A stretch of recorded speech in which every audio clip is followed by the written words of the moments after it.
Boa noite, meu nome é Gabriel Belveta Jimenez, eu sou aluno de licenciatura em inglês pela URGS e este é o trabalho de Seminário Integrador 3. Neste trabalho eu vou responder a duas perguntas, as perguntas de número 5 e 6. A pergunta número 5 da Sociologia da Educação, disciplina do professor Rodrigo Foresta Wolfenbüttel, e a pergunta de número 6, de História da Educação e Escolarização, disciplina da professora Doris Bittencourt Almeida. Na pergunta número 5, eu vou descrever o impacto positivo que as escolas bilíngues podem ter na comunidade e explicar como a interação cultural e linguística beneficia o ambiente escolar e a sociedade. Então, as escolas bilíngues oferecem uma série de vantagens para os alunos e para a comunidade como um todo. Ao aprender duas línguas, desde cedo as crianças podem desenvolver, de fato desenvolvem habilidades cognitivas aprimoradas, uma melhor resolução de problemas, memória, multitarefa, preparo para o mercado de trabalho global, aumentam as oportunidades de carreira, né, em um mundo cada vez mais interconectado. A compreensão cultural a respeito da diversidade, por meio da promoção da tolerância, da empatia entre as pessoas, o fortalecimento da comunidade, a criação de um senso de comunidade e colaboração.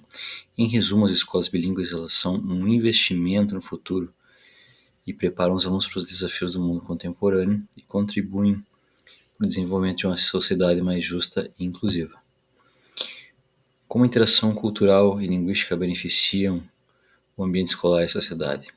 Então, a interação cultural e linguística é um poderoso motor para o desenvolvimento individual e coletivo. Ao entrar em contato com diferentes culturas e línguas, nós ampliamos nossos horizontes, desenvolvemos as nossas habilidades cognitivas, promovemos tolerância, respeito e nos preparamos melhor para o mercado de trabalho. E também fortalecemos a nossa identidade cultural. São alguns desses benefícios no campo pessoal, social e profissional. No campo pessoal, ampliação do conhecimento, desenvolvimento de habilidades cognitivas e fortalecimento da identidade cultural do indivíduo. No campo social, a promoção da tolerância e respeito, construção de uma sociedade mais justa e equitativa. No âmbito profissional, o melhor preparo para o mercado de trabalho globalizado. No ambiente escolar, a interação cultural e linguística enriquece o aprendizado, estimula a curiosidade e a criatividade, prepara os alunos para o futuro cada vez mais conectado e mais diverso. Essa foi a pergunta número 5. A pergunta número 6, eu vou descrever um marco histórico importante na evolução das escolas bilíngues e também explicar a sua influência no desenvolvimento das políticas educacionais atuais. Então, um marco histórico importante na evolução das escolas bilíngues foi a aprovação das diretrizes nacionais para a educação plurilíngue no Brasil. Isso aconteceu em 2020. Esse foi um marco histórico significativo na evolução das escolas bilíngues no país. Por que esse marco ele é tão importante? Pelo fato da regulamentação, porque antes das diretrizes o ensino bilíngue no Brasil era um setor em constante crescimento, mas sem uma regulamentação específica. Então a aprovação dessas diretrizes trouxe para as escolas, né, e garantiu um padrão que incentiva a expansão desse modelo de ensino. Então a partir disso houve uma definição clara do que é uma escola bilíngue, né, foram estabelecidos os critérios como a carga horária mínima em língua estrangeira e também a qualificação dos professores. Houve também uma integração curricular do documento, incentiva a integração do currículo, ou seja, o ensino de todas as disciplinas em pelo menos 2 idiomas e proporcionando assim, dessa forma, uma imersão linguística mais completa para os alunos.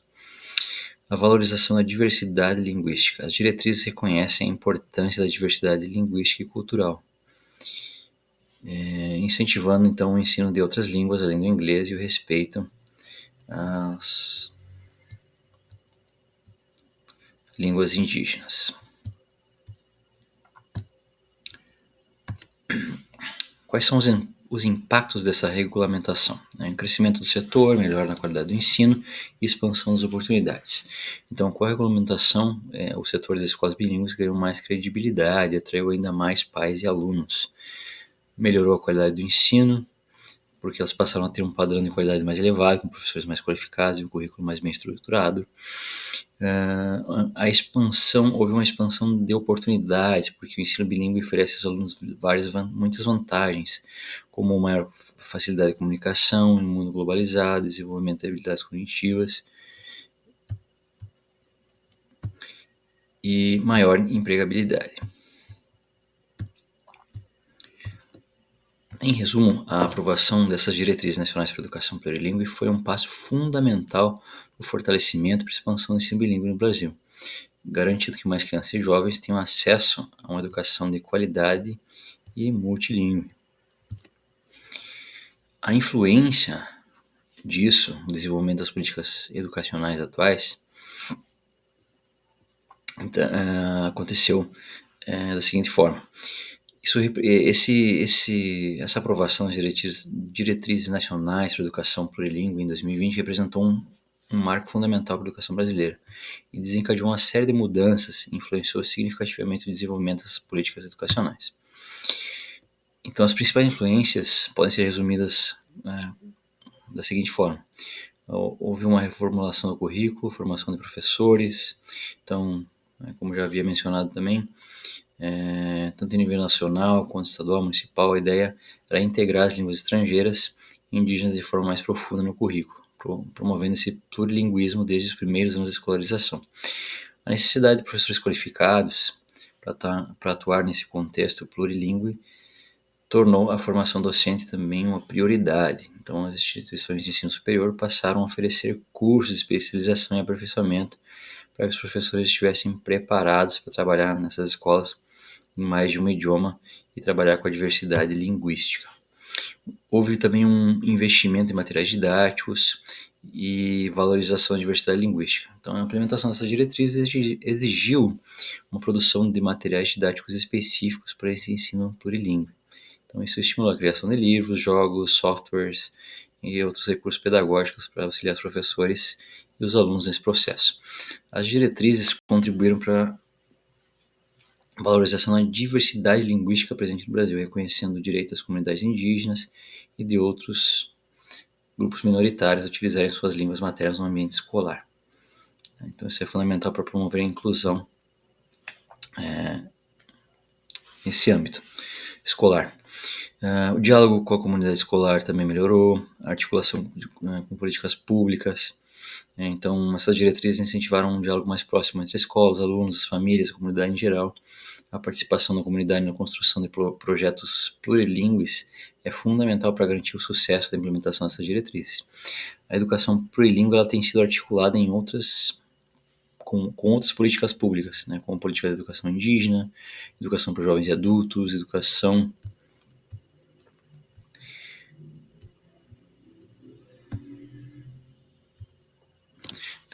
enfim, essa articulação ela visa garantir que todos os estudantes tenham oportunidade de aprendizado de línguas. Também na educação especial. Valorização da diversidade linguística e diálogo com a comunidade escolar, já foi mencionado. E a articulação de políticas públicas, também já mencionei anteriormente. Em resumo, essas diretrizes nacionais para a educação plurilingüe, elas representam um avanço significativo para a educação brasileira, porque elas ampliam o acesso à educação, fortalecem a formação dos cidadãos críticos e promovem a inclusão e a equidade. Então, ampliam o acesso à educação, ampliando essas oportunidades de desenvolvimento para os estudantes. Também fortalecem a formação de cidadãos críticos, o contato com as diferentes línguas e culturas vai contribuir para a formação desses cidadãos mais críticos, tolerantes, preparados para viver nesse mundo globalizado. E vão valorizar a diversidade linguística e contribuir para a construção de uma escola mais inclusiva e equitativa. E